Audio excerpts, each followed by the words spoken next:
Hi everyone, my name is Charlie and today I have the spooky scary tag. I was tagged by Dane of Dane Reads about half an hour ago and I've no idea who created this tag. Dane probably said, but I wasn't paying attention. He also says in the description that this one's a little bit late for Halloween, but hey, we can be horrible human beings year round. Why save it for one season? Of course, if we were going to get spiritual about it, we could do, but we're not doing. I am probably going to try and get this video up today, on the day that I'm recording it, which is the 10th of November 2020. And that's because I've already got a backlog of tag videos that I mentioned last week that I haven't got to. So let's begin with what is a scary book that reminds you of 2020. And for me, I had to think hard and I went with The Passage by Justin Cronin. This is something of this dystopian story from years ago to rival Twilight, bringing vampires back to being vampires, but they were really some strange experiment. Something to do with criminals and a nun, and there was a young girl I remember from that book.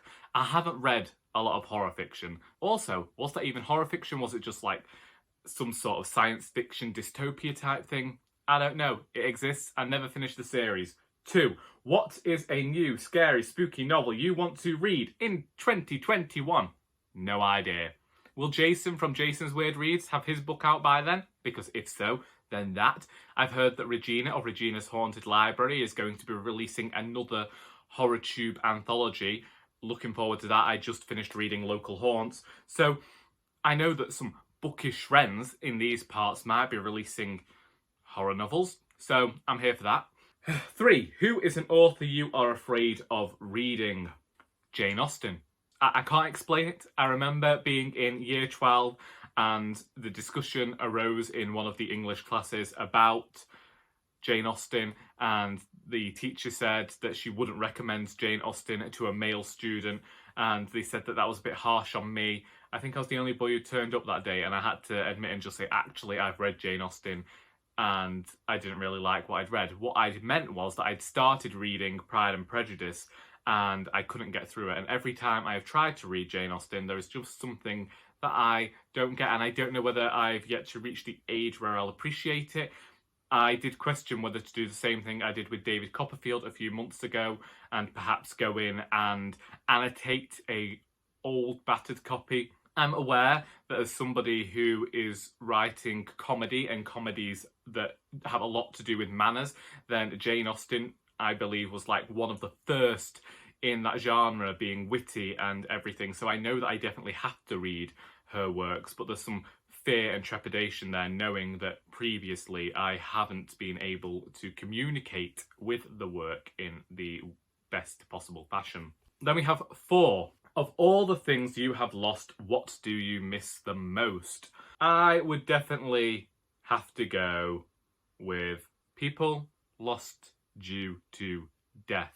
It's a strange one when it comes to the loss of dead relatives, because say you lost a relative, as I lost my granddad when I was 10, and I lost a few older relatives before then. I began to question whether, as an adult, we would have still got on. You like to think you would, but so much happens in a person's life from childhood to adulthood. You begin questioning things that people did, and questioning behaviours and attitudes that relatives have. Love is still present, but it's filled with questions then, isn't it?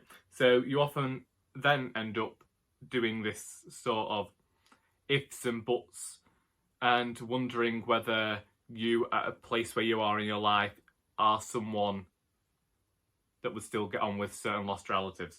And it's a strange one, but yeah, definitely